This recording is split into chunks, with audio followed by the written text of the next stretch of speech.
हरियाणा की हर अपडेट के लिए बेल आइकन दबाएं और सब्सक्राइब करें STV हरियाणा न्यूज। और चलिए रुक कर लेते हैं फटाफट हरियाणा की ओर। प्रधानमंत्री नरेंद्र मोदी ने गुरुवार को जनसंघ के संस्थापकों में से एक रहे पंडित दीनदयाल उपाध्याय की पुण्यतिथि के मौके पर भारतीय जनता पार्टी के कार्यकर्ताओं को संबोधित किया। पीएम मोदी ने अपने संबोधन में कहा कि भारत की विदेशी नीति दबाव से मुक्त होकर राष्ट्र प्रथम की भावना से आगे बढ़ रही है।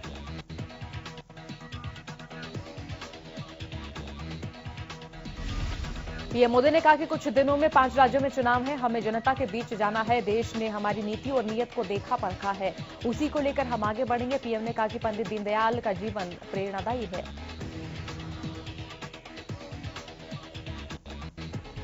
पीएम ने बीजेपी कार्यकर्ताओं से अपील करते हुए कहा कि अपने परिवार के साथ बैठो और लिस्ट बनाएं कि आप दिन भर में कितने स्वदेशी और विदेशी चीजों का इस्तेमाल करते हैं जिसमें देश की मिट्टी की सुगंध न हो। उनसे मुक्ति पाने की आवश्यकता है। भारत चीन सीमा विवाद पर रक्षा मंत्री राजनाथ सिंह ने संसद में बयान दिया। राज्यसभा में राजनाथ सिंह ने कड़े शब्दों में कहा कि चीन ने भारत की भूमि पर कब्जा कर रखा है, लेकिन हम अपनी 1 इंच भी जमीन नहीं छोड़ेंगे।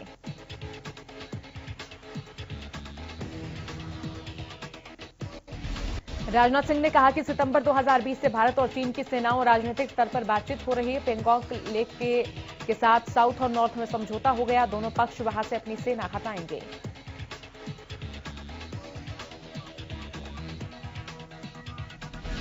कृषि सुधार कानूनों के विरोध में दिल्ली की सीमाओं पर प्रदर्शन कर रहे किसानों का आंदोलन 78वें दिन भी जारी है। किसान लगातार अपनी मांगों को लेकर डटे हुए हैं। वहीं दिल्ली पुलिस ने सिंगू, टीकरी और गाजीपुर बॉर्डर बंद कर रखा है, जिससे लोगों को आवाजाही में परेशानी हो रही है।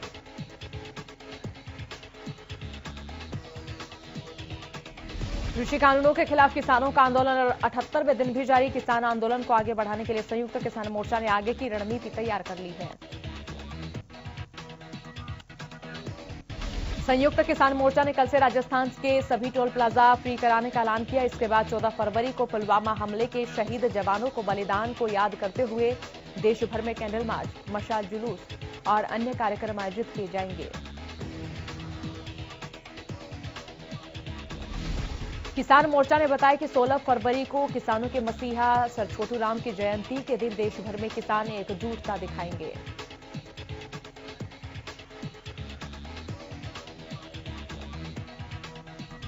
वहीं किसान मोर्चा की ओर से 18 फरवरी को देश भर में रेल रोको अभियान चलाने की बात कही गई। किसान मोर्चा ने कहा कि 18 फरवरी को दोपहर 12 से शाम 4 बजे तक देश भर में रेल रोको कार्यक्रम किया जाएगा।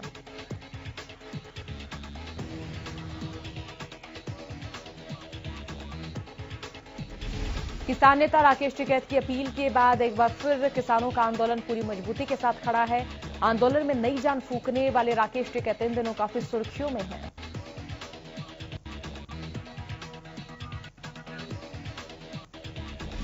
सिंघू बॉर्डर पर इन दिनों राकेश टिकैत के पोस्टर भी काफी चर्चा में है। यहां मौजूद दुकानदार किसान एकता के गमछे और राकेश टिकैत के पोस्टर और टी-शर्ट बेचते हुए नजर आ रहे हैं। दुकानदारों का कहना है कि लोग राकेश टिकैत के पोस्टरों को काफी पसंद कर रहे हैं और रोजाना 500 से 600 पोस्टर लोग लेकर जा रहे हैं। दुकानदारों ने बताया कि किसान अब राकेश टिकैत की फोटो वाली चीजों को ज्यादा खरीद रहे हैं। केंद्र सरकार के कृषि कानूनों के खिलाफ किसान लगातार आंदोलनरत हैं। कृषि कानूनों के खिलाफ आंदोलन में शामिल होने के लिए किसान लगातार दिल्ली बॉर्डर की ओर कूच कर रहे हैं।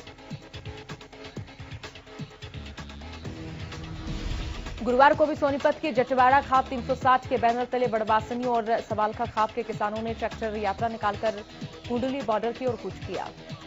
और इस मौके पर किसानों ने कहा कि जब तक कृषि कानूनों को वापस नहीं लिया जाता, उनका आंदोलन ऐसे ही जारी रहेगा।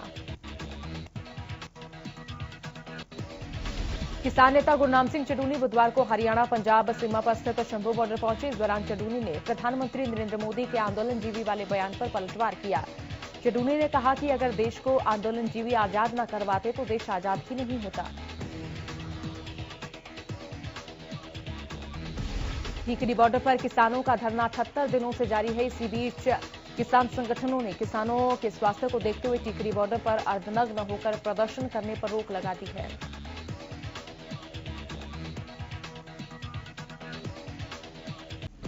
किसान नेताओं ने अर्धनग्न होकर प्रदर्शन करने वाले किसानों को कपड़े पहनाए और किसानों के स्वास्थ्य को ध्यान में रखते हुए अर्धनग्न प्रदर्शन को रोकने का फैसला किया गया। किसानों ने कहा कि खाप पंचायतों से आंदोलन को नई ऊर्जा मिल रही है। इसके साथ ही किसानों ने कहा कि जब तक कानून रद्द नहीं होंगे तब तक वो घर नहीं जाएंगे। दिल्ली बॉर्डर पर किसानों की सहायता के लिए टोहाना से इमरजेंसी ब्रिगेड रवाना की गई है। इस ब्रिगेड में युवा गाड़ियों के काफिले के साथ टीकरी बॉर्डर की ओर रवाना हुए हैं। कूच करने वाले युवाओं ने बताया कि वो आपात स्थिति आने पर किसान नेताओं के साथ खड़े रहेंगे और शांतिपूर्ण तरीके से आंदोलन में अपनी भूमिका निभाएंगे। दिल्ली देहात के गांव से भी किसान आंदोलन को समर्थन मिल रहा है। दिल्ली किसान यूनियन के प्रदेश अध्यक्ष वीरेंद्र डागर ने इस बात की जानकारी देते हुए कहा कि सरकार की ओर से झूठा प्रचार किया जा रहा है कि दिल्ली देहात के ग्रामीण किसान इस आंदोलन से परेशान हो और उनके कामकाज बाधित हो रहे हैं। किसान नेता वीरेंद्र डागर ने कहा कि किसान आंदोलन को समर्थन देने के लिए जहां दिल्ली गांव से लोग ढासा बॉर्डर पहुंच रहे हैं, तो वहीं उन्होंने बताया कि दुल्हेड़ा, बारा और दलाल खाप के प्रतिनिधियों ने किसान आंदोलन को समर्थन दिया है। करनाल लघु सचिवालय में 5 गांवों के किसानों ने चकबंदी और रिकॉर्ड से छेड़छाड़ करने के विरोध में प्रदर्शन किया। इस दौरान ग्रामीणों ने गेट पर धरना दिया और डीसी को ज्ञापन सौंपा। केएमपी के साथ प्रस्तावित रेलवे कॉरिडोर के निर्माण कार्य से पहले ही मुआवजा और ड्राइंग पर विरोध प्रकट करते हुए ग्रामीण लामबंद होने शुरू हो गए हैं। बुधवार को दर्जनों गांवों के ग्रामीण उपमंडल कार्यालय पहुंचे और अधिकारियों से रेलवे कॉरिडोर की ड्राइंग जारी करने के साथ साथ मुआवजा राशि सार्वजनिक करने की मांग की। इसके साथ ही ग्रामीणों ने मांग पूरी नहीं होने पर प्रदर्शन शुरू करने की चेतावनी दी है। मिक्सोपैथी के विरोध में आईएमए का विरोध निरंतर जारी है। आईएमए चिकित्सकों ने बुधवार को क्रमिक भूख हड़ताल की। इस दौरान उन्होंने कहा कि मिक्सोपैथी के बाद चिकित्सा को लेकर कई तरह के प्रश्न खड़े होंगे और वो आयुर्वेद के खिलाफ नहीं है बल्कि मिक्सोपैथी के खिलाफ है। हरियाणा में चंदन की खेती का पहला सफल प्लांट लगाया गया है। फतेहाबाद के गांव खाराखेड़ी के किसान सुरेंद्र कुमार ने 2 एकड़ में चंदन के पौधे लगाए हैं और इनकी ग्रोथ भी सफल हुई है, जिसको लेकर डीसी डॉक्टर नरहरि सिंह बांगड़ ने बुधवार को किसान सुरेंद्र कुमार के चंदन की खेती वाले प्लांट का निरीक्षण किया। डीसी ने बताया कि खाराखेड़ी गांव के किसान सुरेंद्र कुमार की ओर से वैकल्पिक खेती के तौर पर 2 एकड़ की गई चंदन के पौधों की खेती एक प्रेरणा देने वाला कदम है। गोहाना नगर परिषद में सफाई कर्मचारियों को कोरोना वैक्सीनेशन का टीका लगाया गया, जिसके बाद 10 से 12 सफाई कर्मचारियों की अचानक तबीयत बिगड़ गई, जिसके बाद उन्हें गोहाना के नागरिक अस्पताल में भर्ती किया गया है, जहां डॉक्टर्स की टीम ने सभी का इलाज किया। इस दौरान चिकित्सकों का कहना है कि सभी कर्मचारी बिल्कुल ठीक है और घबराने की कोई बात नहीं है। हरियाणा में गाड़ियों के फर्जी रजिस्ट्रेशन के मामले में यमुनानगर में बनी एसआईटी ने कड़ा एक्शन लिया। एसपी कमलदीप गोयल ने अब इस पूरे मामले की कमान खुद संभाल ली है। यमुनानगर के एसपी कमलदीप ने एसआईटी के साथ दिशा केंद्र में रिकॉर्ड रूम का निरीक्षण किया। इस निरीक्षण के बाद पुलिस को रिकॉर्ड रूम के बाहर पहरे पर बैठा दिया गया।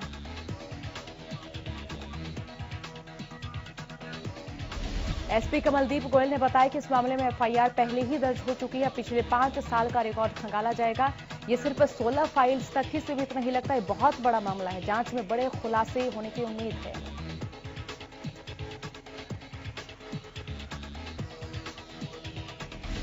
इधर सोनीपत विजिलेंस टीम ने खरखोदा पुलिस थाने में सब इंस्पेक्टर के पद पर तैनात एसआई नरेश कुमार को रिश्वत लेते हुए गिरफ्तार किया। विजिलेंस टीम ने बताया कि एसआई नरेश कुमार ने शिकायतकर्ता को पैसे देने के लिए पुलिस थाने में ही बुलाया था, जिसके बाद विजिलेंस की टीम ने उसे 10,000 रुपए की रिश्वत लेते रंगे हाथों गिरफ्तार किया।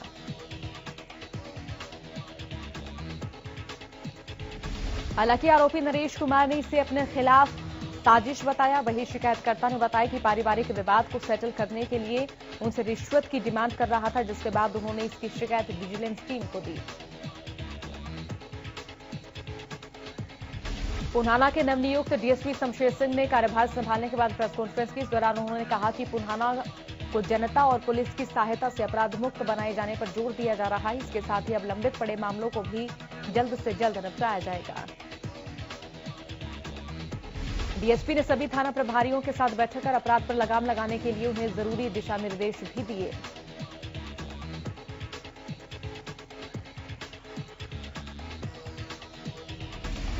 कैथल के 37 गांवों में महाग्राम पुस्तकालय खोले जाएंगे। उच्च शिक्षा विभाग की ओर से जिले में ये महाग्राम पुस्तकालय उपमंडल और खंड स्तर पर खोले जाएंगे।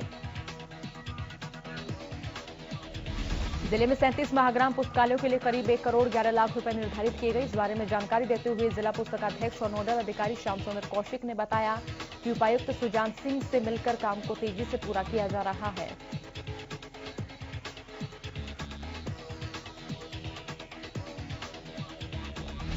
प्रदेश में लगातार बढ़ते साइबर क्राइम के संगीन मामलों के मद्देनजर बुधवार को रेवाड़ी में भी पहले साइबर क्राइम का पुलिस स्टेशन का शुभारंभ किया गया, जिसका उद्घाटन साउथ रेंज के पुलिस महानिरीक्षक विकास अरोड़ा ने रिबन काट कर किया। सिरसा में अपराध पर लगाम लगाने के मकसद पर शहर में सीसीटीवी लगाने की प्रक्रिया शुरू कर दी। इस प्रक्रिया के तहत शहर के 40 नई जगहों पर 100 सीसीटीवी लगाए जा रहे हैं और इसके लिए 50 लाख रुपए की राशि भी पुलिस विभाग के पास पहुंच चुकी है। बाजार, कॉलोनी या फिर चौराहे, सभी जगह सीसीटीवी लगाए जा रहे हैं। सभी जगहों पर सीसीटीवी से पुलिस कंट्रोल रूम में निगरानी रखी जाएगी। गौरतलब है कि इससे पहले भी शहर में 25 जगहों पर 98 सीसीटीवी कैमरे लगाए जा चुके हैं।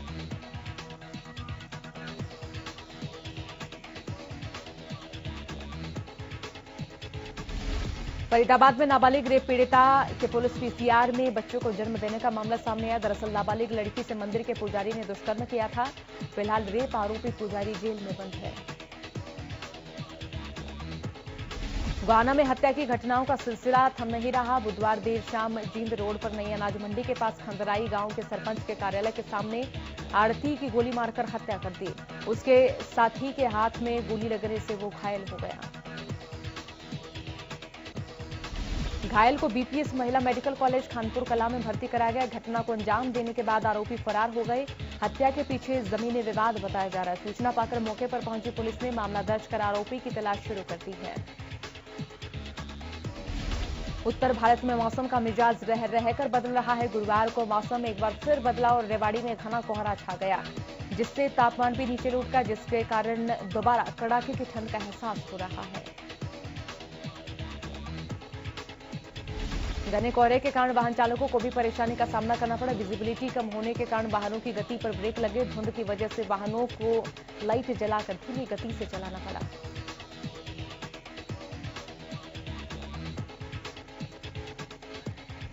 देश भर में आज मौनी अमावस्या मनाई जा रही है। मौनी अमावस्या के दिन पितृपूजन का खास महत्व है। आज के दिन स्नान, दान और पुण्य करने को बेहद शुभ माना जाता है। मान्यता है कि इस दिन तिल या फिर तिल से बनी वस्तुओं का दान करने से भगवान विष्णु का आशीर्वाद प्राप्त होता है। मौनी अमावस्या पर पितरों के लिए सारे काम मौन रहकर किए जाते हैं। इस दिन पितृ दोष से मुक्ति पाने के लिए पितरों का ध्यान करते हुए सूर्य देव को जल अर्पित किया जाता है।